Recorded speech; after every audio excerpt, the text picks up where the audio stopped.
Okay, so I don't need to introduce Linda again because we've already done about 5,000 interviews here. However, this is Linda Kinnard, and guess what we've been doing? Yeah, no, look, it was full when we started, but there you go. Okay, Linda's going to talk to us about another of the workshops that she's going to do at Woolwich Junction 13, and that's all to do with these little critters here. Talk to me about these. This is a different technique, Linda, isn't it? Yes, this is called wool quilling. Right. Yeah. And what's that? They do it with paper. You used to do it with paper quilling, but this time you do it with wool. Okay. And you get lengths of the wool. Yep. And you roll it into circles. Okay. And then you've got to sew it together. With what needles do you use? I don't know the needles now. You use what they call doll needles. Okay, I'm just going to move the scones, delicious as they were. It's a doll needle and an upholstery needle. Right, okay. So the doll needle, actually, you do it as large stitches going through it, hold it together like that. Right. And then the upholstery needle, when you join in one circle to another, you have to join it together. Okay. Like you would like that. Right, okay, lovely. And that's the technique that people will be able to learn from you on the workshop to make farmyard animals. Yes. And you've got sheep here, you have pigs. I've got little pigs. What's your most popular one? Well, at the moment, the pigs have been really popular over Christmas, and a few people bought them for their grandchildren. Did they? Yeah, like my little having a grandson, put it on the Christmas tree. And how long do they take to make? About an hour and a half. Hello.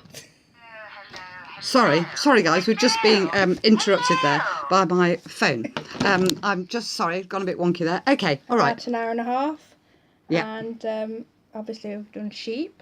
Lovely. And we've done cows.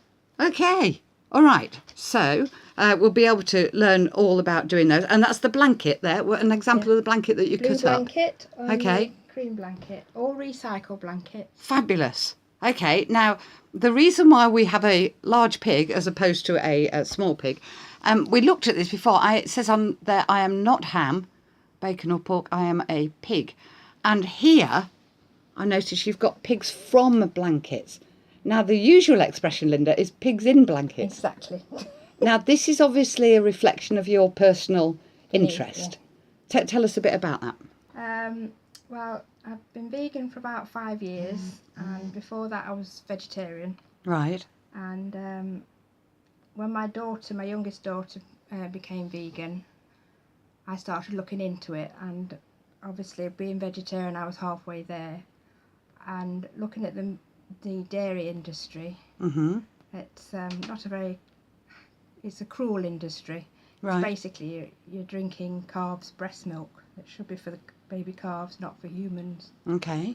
So thinking about it, I just converted to veganism. Right.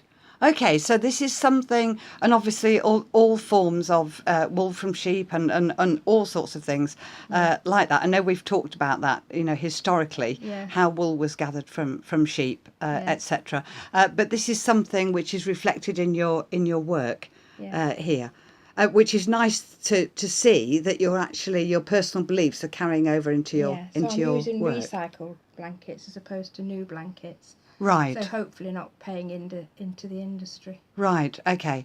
All right. Okay, that's lovely. And my eye has just been caught. I'm sorry. I know we're talking about veganism. What's that over there, on your left? What have we got? Is it a corset? Yes, it's a corset, Bertha Mark II. Bertha? Yes, she's made from recycled sari silk, and she's done on a peg loom. Is she really? Yeah. You do all sorts of things, don't you? And the cuff is recycled, and that's knitted. The neck cuff. Okay. Wow, that looks like a fabulous hat to me. Yeah.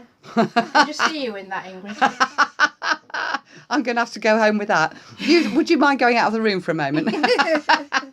Fabulous. Okay. All right. So the pig's obviously tired out now. Yes.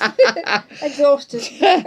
All right. So if you are going to be at the show, and if you weren't and you've changed your mind from listening to Linda, then you'll be able to take a workshop in learning how to quill farmyard animals and pigs from blankets and not pigs in blankets.